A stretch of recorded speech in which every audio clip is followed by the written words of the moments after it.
Let's see what we got.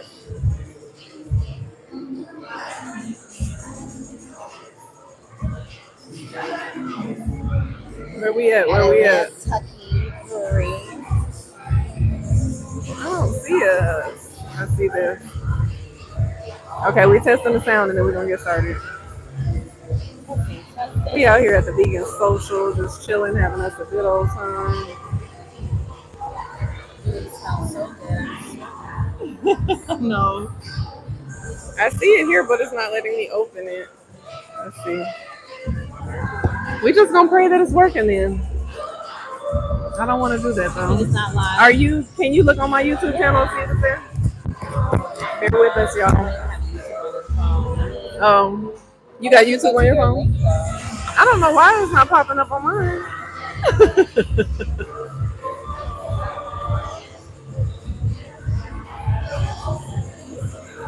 I would just hate for us to get into a full-fledged conversation and mess around, and this audio ain't working. Okay, now it's live. Let's see. Yep, Okay, it's cool. live. Okay, we live. We live. All right, y'all. Hey, I'm Osha Cerese. Welcome to another live episode of Connections and Conversations. We just wrapped up at the Vegan Social Speed Dating, and I'm here with a couple of people that I know and love, and we're about to get into this conversation, y'all. Let me have them introduce themselves. Ladies first. Always. Hi, I'm Melissa. Hey. Who we got over here? First off, she loves me. I don't know about y'all, but she loves me, okay? My name is Michael Cortez, co-founder and COO of Data in Motion, where we help you go from zero data skills knowledge to full-time roles in the data analytics industry. Check us out at datainmotion.co. Okay. I love an elevator pitch. Let me get yours. Yes, I am an organizer, sustainable design. I help you create peace and functionality in your home and your workspaces. FeelFreeClub.com to book a time with me. All right, y'all. You know I'm gonna have to shout myself out. This is Osha Cerese. I'm a certified life coach. I support you on your journey of healing, self-love, self-discovery. I'm also a content strategist. So I can get you together with your online content, take the pressure off of you. You know, all you need is a plan and a little guidance. And I curate events as well. You see me popping up around the city now. Stay tuned for the next one. So I want to get into a conversation that Michael and I actually started earlier, and it was about like freedom in relationships. Oh, What does that mean to you? Just that topic. What does that mean to you? it means that I get the ability to do things, explore things, change without the pressure of someone's gonna leave me because I'm different than when we first met. So freedom to explore new hobbies, freedom to change my career, freedom to have friends, male and female, and spend time with them. Freedom for alone time. Freedom to have alone time. Okay, I'm big on that. And what does freedom in relationships mean to you? I think that Melissa made a very great opinion of what freedom means to her, and I see some of a alignment in my opinion of it too. Now, I'm gonna speak more about the dynamism or the being dynamic in a relationship, subject to change in a relationship while being with somebody. Because oftentimes, when people see your light, they want to dim it. They want to bring you in and then dim it. Like, all right, now you got to be this. And there's very few people when you get in a relationship with them, they're like, I see your light and I want to help you expand it or maybe even evolve it from a green light to a yellow light or whatever light that you see rather than a light that I see or see fit for myself. So freedom for me is allowing your partner to still be the individual that they are, that really is what attracted you, and knowing that, man, this person is gonna change. Yeah. I love it. And I think individuality is so important. And freedom in relationships, like you said, freedom to evolve, freedom for that alone time. Like I can't give you all of my time. I can't give you all of my energy. I can't always be there to heal you or be everything to you. And I want to be accepted, like as I am right now. Like I'm going to evolve. We're all ever evolving. But just like not being restrictive, like let people be who they are. You don't own no damn body. You don't. So you brought up my next question: the friendships of with people of the opposite sex. I'm gonna start with you. What are your thoughts about your woman having male friends and you having female friends? She can have male friends as long as those male friends are my next replacement. Because oftentimes when a woman has male friends, it's like, all right, this is backup man A, B, C, and go all the way down to Z. And woman, if you are having backup, then you're planning to fail. That means that you do not trust your relationship, nor do you trust your man, nor do you trust yourself to even be successful with him.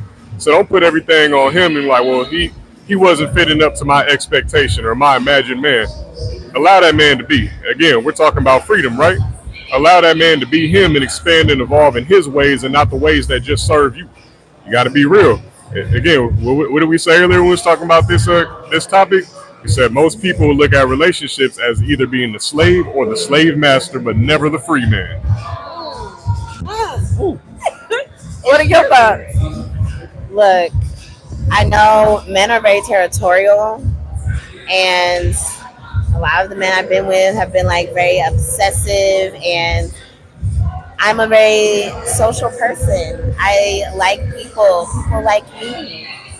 You have to share someone's energy. It doesn't mean that there are always boundaries, but I think it's very healthy to have friends of different genders so you're more full and you're not just needing that kind of energy, whether it's masculine or feminine, from that one person. So if you can trust and y'all have boundaries, I think having friends of both genders are just very necessary for both parties. I agree. I agree. I was gonna ask you, like, when it comes to having female friends, what are their roles in your life, and do they change when you have a partner? Now, it's only natural that we seek out the feminine and the masculine, just feminine and masculine energy. So, and your partner may not always want that feminine energy from you. And that doesn't mean that he's less interested in you or that he's trying to have sex with other women and cheat on you and be sneaky. It's just maybe he just wants to hear some feedback from his female friend rather than you, because he may think that his friend is going to give it to him more straight than you would, because you may be trying to save him from getting his feelings hurt, or you may not be trying to reveal everything because women tend to shelter opinions and feelings, especially in relationships. And he just wants somebody who's going to give it to him straight up. Don't think if you're constantly in a state of thinking that you're about to get cheated on, or your partner is seeking male or female friendships to cheat on you, you need to be single, and you need to go back to your sounding board and discover where this. I know I'm just so straight up with it. You need to go back to your sounding board and say, when did I start developing these trust issues, and just be alone, and that's okay. Yeah, I do think a lot of all of these insecurities and projecting all this nonsense about friendships of the opposite sex, it's usually projecting like something that you can't handle yourself, or maybe you've never seen it. Maybe you've never seen a successful platonic relationship, but they do exist. My best friend is a man. He's a heterosexual man. He's engaged to a woman. We don't want each other like that. We are literally friends. And I was talking to someone earlier about, like, when you're raised with boys, like, I didn't have, my brother wasn't in my life as I was growing up, but I was raised around boy cousins. So being around men is normal for me. It's not like, oh, this is my first time being around men in a platonic setting. I always have guy friends growing up from elementary school on up. So it's normal for me, and everybody don't want everybody. Even if you're attractive people, that don't mean that I want you or you want me. And if you can't control your urges, like every pretty woman that you meet, you shouldn't just want them sexually or romantically. Like, there's a person in there, there's a spirit, there's intelligence, there's a brain. We can connect on a way that's not sexual. So that's just my opinion about that. Now, I asked a couple of people earlier what are their green flags when it comes to looking for what they're looking for in a partner. Yeah. Give me 3 of your green flags. Oh my God. Patience, baby, if you ain't patient, you rushing my conversation, rushing me out the door, texting me where I'm at. Green flags is patience. Allow me to take my time. I love a man with patience. Another green flag is having hobbies. Yeah. But Find you something to do. please, outside of work, outside of me, have you something that you like to do, with friends or with yourself. Get into it. Please have a life. Another green flag is I love someone who stands 10 toes down on their beliefs, but is also open to learning more because our beliefs shift as we evolve and grow. So like have a core of like what you stand for sure, but be open minded. That's big green flag. I really love those green flags. I really love them. So I heard you saying a few things about the hobby comment. Elaborate.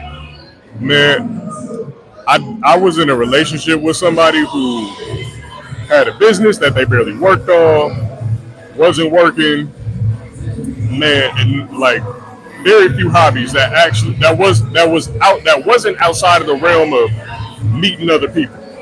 So put two and two together, what you gonna get? Infidelity. Okay? So I didn't put that two and two together. I thought you was gonna say that you like her world was surrounded by you and she was clingy or something. No. nah, not that. That's one way it could go. But the other way is like, all right, now this person doesn't they're not doing nothing with their life to elevate it. So they just surround themselves with distractions and pleasure, whether that's other people, sex, substance abuse, whatever it may be. But they have no aim. They're just an aimless soul, and they don't know how to move. So you're kind of in their way of themselves, although you don't mean to be in their way. You're just trying to be in the relationship that y'all agreed to be in. But this aimless soul with no hobbies is just finding reckless things to do, or just 100% clinging on you and like, what you got going? You are my life. It sounds recent. Ah. We've uncovered something. Right. Ah. So fresh. Dun dun dun. Right. It's all right. We're all healing. We are Growing and evolving. You know what? I cut somebody off in the talking stage because he did have a hobby, like he was a bike rider, Yeah. but he didn't have no damn friends. He didn't have no friends.